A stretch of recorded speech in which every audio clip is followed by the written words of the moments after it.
अस्सलाम वालेकुम जी। नए मंजरनामे के साथ मैं हूं ज़िया बलोच। आप जानते हैं कि हमारा जो मंजरनामा प्रोग्राम होता है इसमें कुछ खबरें नहीं होती, उन पर तबसरा भी ऐसा उस तरह का नहीं होता, बल्कि हमारे ये ज़्यादातर वीडियो फुटेजेस होती हैं या कोई तस्वीर होती है, कोई ऑडियो होती है और उस पर फिर तबसरा होता है। ये बड़े दिलचस्प किस्म के दुनिया भर में होने वाले जो अहम तरीन चीज़ें हैं, ख़ास तौर पर पॉलिटिकल रिलेटेड, उनसे कॉन्सेप्ट ज़रा वाजे हो जाते हैं। ये इस किस्म का जनाब प्रोग्राम है। आज भी बहुत कुछ है जनाब, तो आगाज़ करते हैं। आज आपने देखा कि मियां नवाज शरीफ साहब के साबिक मुहाफिज पर फर्द जुर्म आयद कर दी गई। ये फर्द जुर्म जनाब उस वक्त आयद हुई जब एक खातून उनसे कुछ गुफ्तगू कर रही थी और उनके ड्राइवर और साबिक मुहाफिज ने उस खातून पर थूक दिया था। ये क्या मामला था? सबसे पहले तो ये वीडियो फुटेज देखें, उसके बाद उस पर बात करते हैं। Hi, I'm okay, but I've heard you're a very corrupt Pakistani politician. I work in financial crime prevention, that's why I know. जी जनाब, इस खातून का नाम है पंजई चीमा। ये लंदन का वाक़या है सितंबर 2023 का कि मियां नवाज शरीफ साहब अपनी गाड़ी में जा रहे थे। इस खातून ने रोका और जो मियां साहब की टीम थी उनका ख्याल ये था कि कोई खैर सगाली के कलमात अदा करना चाहती हैं, लेकिन पंजई चीमा ने कहा जी कि मैं इकनॉमिक्स की स्टूडेंट्स हूं और मैं आपको जानती हूं, आप बड़े चोर हैं और आपने बड़ी चोरी की है पाकिस्तान की। तो इस पर जनाब जो साथ उनके ड्राइवर भी बैठे हुए थे, मुहाफिज भी हैं, ड्राइवर भी हैं, ये मियां साहब ने जनाब वहां ड्राइवर अब भी रखे हुए हैं इन्होंने, और इनका नाम है फरीद निमोची इनका नाम। तो इन्होंने उस पर थूक दिया था। ये पाकिस्तान नहीं था कि आप जो जिसके साथ मर्जी सलूक करें। आयशा आज जनाब शहबाज शरीफ साहब के साहबजादे के साथ शादी भी हो जाए और फिर उनको जनाब वो धुतकारते फिरें और कोई कुछ ना हो, ऐसा इंग्लैंड में तो कम से कम नहीं होता, लंदन में नहीं होता। तो उस खातून ने जनाब ये मुकदमा दायर किया और इसे कॉमन असाल्ट कहते हैं। मतलब उसकी मतलब इस तरीके से उसको नीच करके उसका थूकना, शायद इतना थप्पड़ मारने का वहां पर शायद इतना ज्यादा मुकदमा ना हो, संगीनी ना हो जितना कि थूकने की है। उसका रिजल्ट ये निकला है जनाब, फरीद नमोची पर फर्द जुर्म बाकायदा आयद कर दी गई है और ये मुकदमा अब आगे तेजी से जा रहा है। तो इस हवाले से जनाब उन्होंने अपना वकील भी किया हुआ है, जनाब मोइन खान है फरीद नमोची के जो वकील हैं। वो कहते हैं हम कहेंगे कि जी इस फरीद नमोची का तो कोई कसूर नहीं था, बल्कि वो तो एक साबिक वजीर आजम की जनाब सिक्योरिटी उनको प्रोवाइड कर रहा था। लेकिन फिर भी शायद उस मुआशरे में इस थूकने की उन्हें भारी कीमत लाजमी अदा करनी पड़े, कम से कम जुर्माना वहां पर लाजमी हो। और साफ जाहिर है वो जुर्माना जो है वो मियां नवाज शरीफ साहब ही देंगे, कोई और तो नहीं देगा। साफ जाहिर है उन्हीं के मुहाफिज थे। अगली जनाब एक सीसीटीवी फुटेज है, ये बिल्कुल ही खामोश और सीसीटीवी फुटेज है, इसमें कोई आवाज नहीं है, लेकिन हमारे जनाब जो मुआशरा है उसकी बेहमियती, उसकी बेगैरती को कम से कम ये लाजमी शो करती है कि एक खातून है जनाब, वो एक और जनाब मरीज को वो व्हील चेयर पर लेके जा रही है और बड़ी मुश्किल से वो उसे संभालती है, उसे व्हील चेयर भी नहीं संभाली जा रही। लेकिन इसी असना में जनाब एक बदमाश किस्म का, बदकुमाश किस्म का मोटरसाइकिल सवार आता है और रिवायती तौर पर जनाब वो छेड़ने का अंदाज है उसमें, इतने बुरे तरीके से जनाब उसको छूता है कि वो बेचारी ना सिर्फ खातून गिर पड़ती है बल्कि वो भी गिर पड़ती है। और उसके बाद वो उस खातून भागती है उसकी तरफ उसको पकड़ने के लिए। लेकिन अब ये जनाब वायरल है हमारे पास, लेकिन अभी तक ये बंदा गिरफ्तार नहीं हो सका हमारे पास जनाब। अच्छी अब तो सीसीटीवी फुटेज भी हो गए और उनको ऑब्जर्वेशन के लिए बड़े अच्छी इक्विपमेंट्स हैं, उससे उसका नंबर देखा जा सकता है, उसको गिरफ्तार भी किया जा सकता है। लेकिन ताहाल ये कामयाबी नहीं हो सकी। लेकिन बहरहाल जब तक ये रहेगी, ये हमारे मुआशरे के ऊपर एक इसकी मैं समझता हूं कि एक बदनुमा दाग जो है वो जरूर रहेगा। अगली जनाब जो सीसीटीवी फुटेज है वो है जनाब दुबई की। दुबई के बारे में आप सुन रहे हैं कि वहां पर शदीद किस्म की बारिशें हो रही हैं। देखें, दुबई हो, ये अरब अमारात जो हैं, ये बुनियादी तौर पर रेगिस्तान है, याद रखिएगा। लेकिन वहां तेल पैदा होने से, तेल निकलने से बहुत ज्यादा वसाइल पैदा हो गए, तो उन वसाइल की बुनियाद पर उन्होंने एक शहर बसा दिया है और ये मतलब इकोलॉजी के खिलाफ है, फितरत की जो एक सिस्टम, एक इकोसिस्टम है उसके चूंकि खिलाफ है। और उसका रिजल्ट ये निकलता है कि अरबा खरबा डॉलर यानी ट्रिलियंस ऑफ डॉलर लगाकर ये शहर बसाए गए और अल्लाह ताला की तरफ से जनाब एक बारिश ने, सिर्फ एक बारिश ने, इतनी बारिश हुई है कि वो 2 साल के रिकॉर्ड खत्म हो गए हैं, टूट गए हैं, और इतना इंफ्रास्ट्रक्चर को इतना नुकसान पहुंचा है कि उसको शायद बर्दाश्त करना पाकिस्तान जैसे मुल्क के लिए तो बहुत मुश्किल है। अब वहां से ये जो ये जो सिस्टम है बारिशों का, वो बलूचिस्तान की तरफ आ रहा है। बलूचिस्तान का पहले भी चंद माह पहले बहुत ज़्यादा नुकसान हुआ, गुज़श्ता सालों में भी बहुत ज़्यादा नुकसान हुआ, सिर्फ बारिश से, यानी सिलाब, बारिश ही सिलाब की कैफियत इख्तियार कर लेती है। तो वहाँ भी ऐसी सूरत हाल है। तो वहाँ बड़ी बड़ी जो इमारतें थीं वो भी जनाब बड़ी डूब गई, और वहाँ के बड़े बड़े रेस्टोरेंट्स, बड़े बड़े प्लाजे, वहाँ का दुबई एयरपोर्ट, शारजा एयरपोर्ट, वहाँ बुरी सूरत हाल है। खैर वो तो खैर पैसे वाले हैं, शायद इसको बर्दाश्त कर जाएं, लेकिन पाकिस्तान जैसा मुल्क जहाँ पहले ही गुर्बत है और कर्जे बहुत ज़्यादा हैं। मिफ्ता इस्माइल साहब कहते हैं कि हमने इस साल 700 अरब डॉलर 700 अरब रुपए इकट्ठे करने हैं और 800 अरब रुपए हमने कर्ज देना है, सूद देना है। आप अंदाजा करें कि हम वो एक गंजी है ना जी, वो नचोड़ेगी क्या और नहाएगी क्या, जिसे कहते हैं कि हमने 700 अरब रुपए हमारी टोटल आमदन है, 800 अरब रुपए देने हैं, तो हम क्या खाएंगे, कहां से खाएंगे, और कर्ज कैसे अदा करेंगे। साफ दे रहे नए कर्ज अदा करेंगे, उसमें से खाएंगे भी सही और हम जनाब उसकी अदायगी भी करेंगे। अब समझ नहीं आती कि ये पैसा कहां गया, हमारी नस्लों से भी नचोड़ा जाएगा अब ये, और वो अदा करेंगी, साफ जाहिर है इतनी महंगाई की सूरत में, बेरोजगारी की सूरत में, लेकिन वो पैसा कहां गया। वो नजर तो ऐसे ही आता है कि वो साफ जाहिर है इस मेट्रो ट्रेन पर लग गया जनाब, सड़कों पर लग गया। अब सड़कें जनाब वो दूध थोड़ी दे रही हैं, अब ना उसको उनको इतना कारआमद बनाया गया कि वहां से कुछ इतनी आमदनी आती कि हम कम से कम कर्ज ही अदा कर सकते हैं, कुछ ना कुछ। तो अब ये वबाल जान कम से कम हमारे लिए बना हुआ है। अगला वाकया जनाब वो शेर अफजल मरवत के हवाले से। शेर अफजल मरवत साहब ने जनाब बड़ा तल्ख सच, कड़वा सच बोला है और कहा है जी कि ये जो रजीम चेंज ऑपरेशन हुआ था उसमें अमेरिका के साथ सऊदिया भी शामिल था। ये वो उसने कहा था ना कि कैसे कह दूं कि मुझे छोड़ दिया है उसने, बात तो सच है मगर बात है रुसवाई की। तो पहले तो ये देखें कि ये गरीदा फरूकी का प्रोग्राम था, तो अंदाजा करें एक करेला दूसरा नीम चढ़ा, यानी सख्त बात भी कही और वो भी गरीदा फारूकी के प्रोग्राम में शेर अफजल मरवत। तो वो कहते हैं ना अदम खलूस के बंदों में एक खामी है, सितम जरीफ बड़े जल्दबाज होते हैं। तो जनाब वहां बोल गए, क्या कहा पहले ये मुलाहिजा फरमाएं। यही दो ममालिक हैं, सऊदी अरब और अमेरिका, जिनके ताउन से तो रिजीम चेंज ऑपरेशन हुआ है।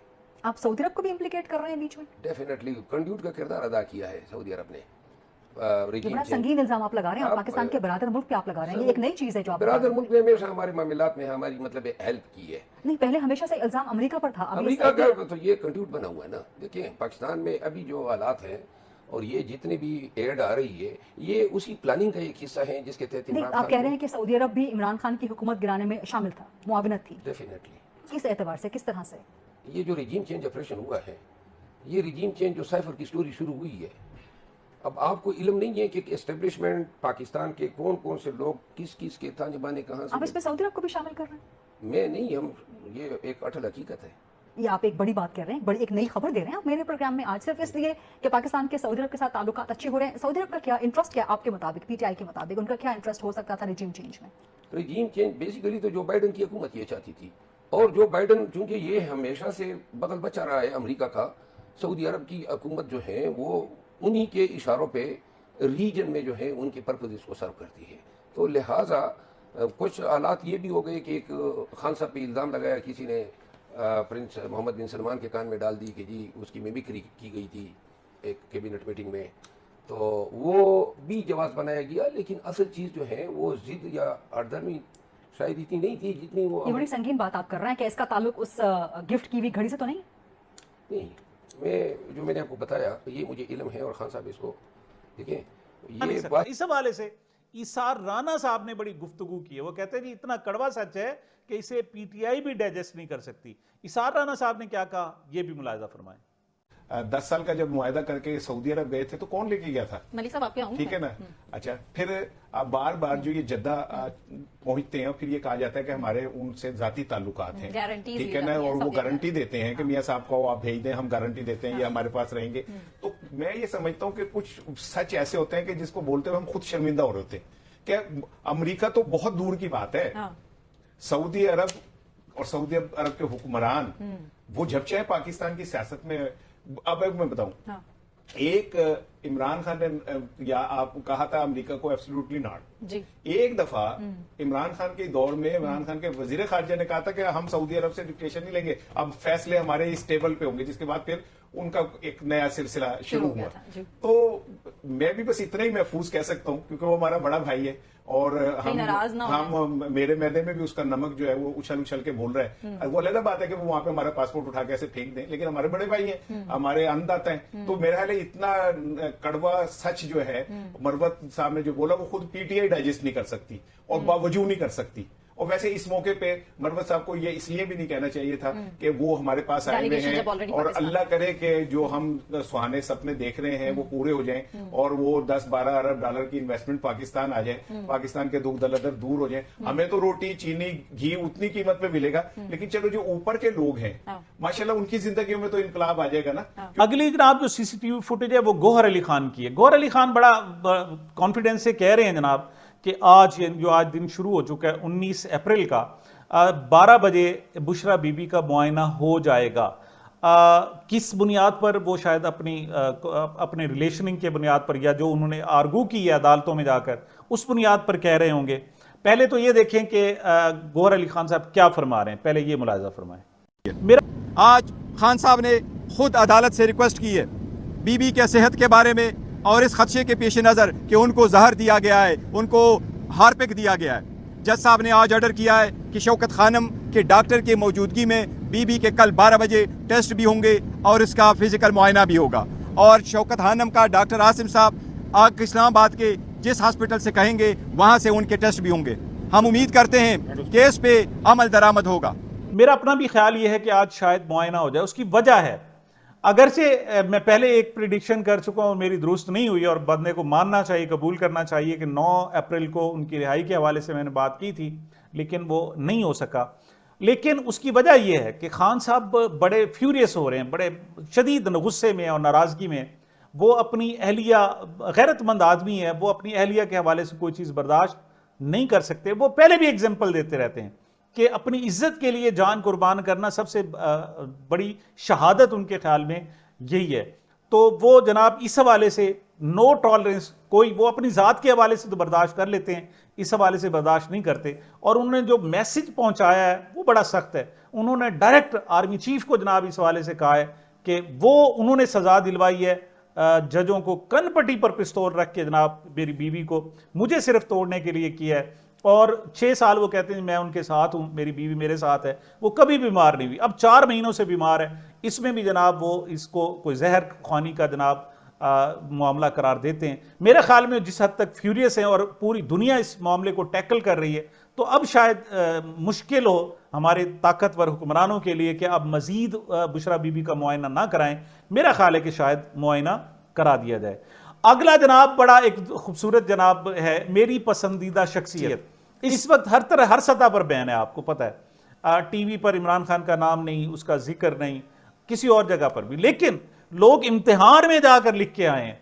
तो ये इस तरह हुआ जनाब कि मेरी पसंदीदा शख्सियत, माई फेवरेट पर्सनैलिटी का मजमून आ गया। इंटर सतह के उर्दू का जनाब भी मजमून था और इस तालिब इल्म ने जनाब टिका के लिखा। मतलब उसकी हेडिंग्स ही इतनी दे दी हैं कि सेल्फ एक्सप्लेनेटरी है। और ये जनाब सारा देखने के बाद आखिर में उसे एक्सीलेंट भी मिला कि उस टेस्ट में चलो, और साथ जनाब 10/10 फुल नंबर भी मिल गए। तो इमरान खान साहब जनाब मौजूद है, वो अपनी मौजूदगी कहीं ना कहीं साबित करता है। आप उसे जेल में बंद करते हो, वो आपको हवाओं में, फिजाओं में, आपको इर्द गिर्द नजर आता है, वो होटलों में नजर आता है, तस्वीर की शक्ल में, आवाज़ की शक्ल में, जज्बे की शक्ल में, कैदी नंबर 804 की शक्ल में, मुख्तलिफ उसकी जनाब सूरतें हैं, कभी वर्ल्ड कप की शक्ल में, कभी क्रिकेट की शक्ल में, कि शौकत खानम अस्पताल की शक्ल में। मतलब उसको आप बैन नहीं कर सकते, उसको उस पर आप पाबंदी नहीं लगा सकते। ये हवा है, हवा को आप रोक नहीं सकते, हवाएं कैद नहीं की जा सकती। इसलिए किसी ने कहा कि रुतों पे बस न चला, वरना ये चमन वाले हवाएं बेचते, नीलाम रंगो बू करते। आखिरी बात करेंगे जनाब आसफा भुट्टो साहबा के हवाले से। आसफा भुट्टो के हवाले से जनाब एक ख्वाजा आसिफ ने बड़ी बात की। उन्होंने कहा जी जब वो असेंबली में हलफ उठाने आई तो पीटीआई के लोग उन्होंने नंगी गालियां दी। मुझे समझ नहीं आई, ये बात मुझे हजम नहीं हो रही कि ऐसा हो नहीं सकता। अगर ऐसा होता तो बिलावल भुट्टो वहां खामोश ना रहते। वो कहते हैं उन्होंने एहतजाज किया पीटीआई वालों ने, लेकिन गालियां नहीं दी, बिल्कुल गालियां आसफा भुट्टो साहिबा को नहीं दी। क्योंकि अगर ऐसा होता तो बिलावल बिल्कुल फ्लेयर अप हो जाते, लेकिन वो बैठे थे, बाकी सारे लोग भी बैठे थे, तो ऐसा नहीं हुआ। क्योंकि देखें उससे पहले मुराद सईद के साथ एक मरतबा हुआ था, जावेद लतीफ़ ने बात की थी और मुराद सईद ने फिजिकली उन्हें मारा था जनाब जाकर। उसकी वजह यह कि ये बर्दाश्त चीज़ें नहीं होती, किसी सूरत भी नहीं होती। तो मोहतरमा आसफा भुट्टो जनाब बेनज़ीर भुट्टो साहिबा की साहिबजादी हैं, काबिल इज़्ज़त हैं, लेकिन जिस अंदाज में वो जीत के आई हैं वो काबिल शर्म है। उस पर फिर बात हम उस आड़ में, उनकी माँ उनके नाना की आड़ में उनके इस गलत फेल को जो उनके बाप और भाई की तरफ से सरजद हुआ है और उन्हें बिला मुकाबला जनाब मुंतखब कराने का घटिया कभी फेल हुआ है लोगों को, और वो ज़बरदस्ती करा के, तो वो जनाब उस बुनियाद पर हम उसे वो प्रिविलेज नहीं दे सकते, सीधी सी बात है। उनके जो मुखालिफ उम्मीदवार हैं उनके हवाले से मैं बड़ी डिटेल जनाब आपको एक व्लॉग भी कर चुका हूँ। वो उन्होंने एक अब जनाब बाकायदा चैलेंज कर दी, एक तरफ हलफ उठा चुकी हैं, दूसरी तरफ सिंध हाई कोर्ट में उन्होंने उनकी कामयाबी को चैलेंज कर दिया है। और अब अगर सिंध हाई कोर्ट में, हमारी अदालतों में थोड़ी बहुत भी अगर इंसाफ मौजूद है तो ये रिवर्स भी हो सकता है। अगर रिवर्स हो गया तो किसकी बेइज्जती होगी आप खुद बताएं? बेनज़ीर साहिबा की होगी और उनकी बच्ची की होगी। भाई गलत तरीके से उसे जनाब आपने असेंबली में पहुंचाया। इलेक्शन होने देते, 19 तारीख को इलेक्शन है जनाब, 21 तारीख को, और रिजल्ट आ जाता। आपने वैसे धौंस धांधली जबर से जितवा लेना था, लेकिन आपने गलत किया। मुस्तफा रिंग साहब क्या कह रहे हैं, जरा उनकी गुफ्तगू जरा मुलाहिजा फरमाएं। फिर हमने जो ऑर्डर कॉपी मांगी रिजेक्शन ऑर्डर्स की, तो ऑर्डर कॉपी भी हमें नहीं दी गई उधर, और इतना हमें रुलाया गया ताकि हमें ऊपर से धमकियां भी दी जा रही थी कि आपको पुलिस से गिरफ्तार करवा लेंगे, झूठे एफआईआर डालेंगे, आपको उठा लेंगे। तो ऐसे ऐसे जो है वो हमें थ्रेट्स दिए जा रहे थे। तो जो दूसरे उम्मीदवार थे सिवाय टीएलपी के कोई भी अपील में नहीं आया था। आखिर में टीएलपी का उम्मीदवार था, वो जो है कोर्ट में उसने विथड्रॉ कर दिया प्रेशर में आके, क्योंकि उसके घर में पुलिस बैठी हुई थी। तो फिर मेरे फार्म बहाल हो गए, एक झूठा बिल बनाया गया।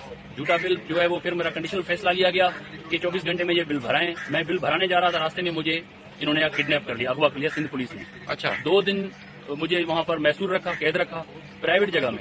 और कंडीशनल कौन से थाने की पुलिस थी सर? वो तो जुटला रहे में मुख्तलिफ थानों की पुलिस थी। नवाब शाह के 2 अफसरान के मैंने नाम भी मीडिया में लिए हैं। अच्छा। तो वो भी थे, और नवाब शाह की पुलिस थी और बाहर की भी पुलिस थी, क्योंकि मुझे 4 घंटे सफर करवाया गया, बाहर रखा गया नवाब शाह से। मुख्तलिफ जगहों पर घुमा घुमा के फिर एक जगह में उन्होंने रखा है, 4 घंटे मुसलसल सफर में रखा है। अब आप चाहते क्या है? जो आसफा को कामयाब करार दिया गया है, आप कामयाबी को नहीं मानते? आवाम की सपोर्ट है? इनको कलअदम करार दिया जाए नोटिफिकेशन को। ये सरासर गैर कानूनी नोटिफिकेशन है, ये धौंस धांधली की बुनियाद पर ये नोटिफिकेशन निकला है और हमारे हक को मारकर निकाला गया है। आवाम की हक के राय दिए को रोकने की एक भोंडी साजिश हो रही है नवाब शाह में। वो इलेक्शन में पीपुल्स पार्टी जा नहीं रही है, अवाम में नहीं जा रही है, वो अवाम से डर रही है शायद। तो इन्होंने इस वजह से ये पूरा मैनेज किया, ये फिर आखिर में नोटिफिकेशन निकाल दिया। ये पूरा धांधली का एक सिस्टम था, मैं इसको नहीं मानता। मैं आया हूं यहाँ पर कोर्ट में इंसाफ मांगने। आखिरी बात करते हैं जी हम ट्रंप की। अमेरिका में इलेक्शन हो रहे हैं, एक तरफ जो बाइडन है, एक तरफ ट्रंप है, और हकायक की हैं टोटल अगर हम समराइज करें तो इमरान खान की अटैचमेंट ट्रंप के साथ है। और उसका रिजल्ट ये निकला है कि जो बाइडन ने इमरान खान साहब को लिफ्ट नहीं करवाई, उनका जनाब रजीम चेंज ऑपरेशन भी करवा दिया, उनको इक़्तिदार से हटवा दिया, और फिर हाथ रखा हुआ है अब शहबाज शरीफ साहब पर, यानी दूसरे लोगों पर। तो मैं अब तक जो हमारे सियासतदान रहे उनका तो तरीका है कि कोई भी उनमें से आए, जी माई बाप, वो तो उनको अपना आका समझते हैं और गुलामों की तरह जनाब उनके साथ खड़े होते हैं, चाहे एक पार्टी हो चाहे दूसरी पार्टी हो। लेकिन इमरान खान ने पहली मरतबा उनमें से कंपैरेटिवली जो एक को सिलेक्ट किया है, उसकी वजह क्या है?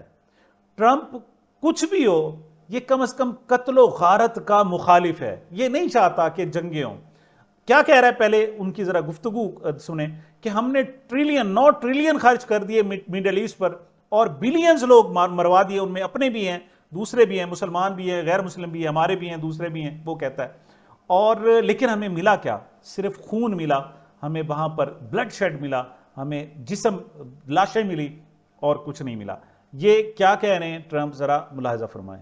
And by the way, now we're getting involved again in the Middle East. Look what's happening. You're getting involved. Here we go again with the Middle East. We spent $9 trillion killed millions of people, including our side, their side, millions of people. $9 trillion. You know what we got? Nothing. Nothing. You got death, you got blood, you got nothing. And it just, we spent our blood and our treasure, as they say. Our blood and our treasure. And our blood is more important than our treasure. इस लिहाज से देखा जाए तो Trump इस वजह से गनीमत है कि कम से कम जंग का मुखालिफ तो है ना। ठीक है, हमें इस्तेहसाल करता होगा, लेकिन वो उसने अफगानिस्तान में आके अपनी फौजें बुलाई थी, वापस बुलाई थी, और अब इसराइल की जंग का भी मुखालिफ हो, कहते हैं जी ये जंग नहीं होनी चाहिए। तो आपने अगर किसी के साथ खड़ा ही होना है तो कम से कम जंग मुखालिफ के साथ तो खड़ा हो, जो ब्लड शेड नहीं चाहता, जो खून नहीं बहाना चाहता, जो कम से कम अमन के साथ अपने मकासद हासिल करना चाहता है। तो ये एक बुनियादी फ़र्क है जो मैं बताता हूँ कि इमरान खान और बाकी लोगों के खिलाफ कि वो उनका ट्रंप के साथ लिंक क्यों है। हालांकि इमरान खान साहब ने जो बाइडन के साथ भी चाहा कि उनके साथ अच्छे ताल्लुकात हों, लेकिन उनके ट्रंप के साथ अटैचमेंट चूँकि ज़्यादा थी, लिहाजा जो बाइडन ने मुस्तरद कर दिया। तो फिर भी ट्रंप जो है उस दूसरे के मुकाबले में कंपैरेटिवली बेहतर है। तो सामीन, ये जनाब मेरी अब तक की गुजारिशात थी। मुझे मेरे चैनल को अपनी मोहब्बतों और दुआओं में याद रखिएगा। मिलते हैं छोटे से वक्फे के बाद।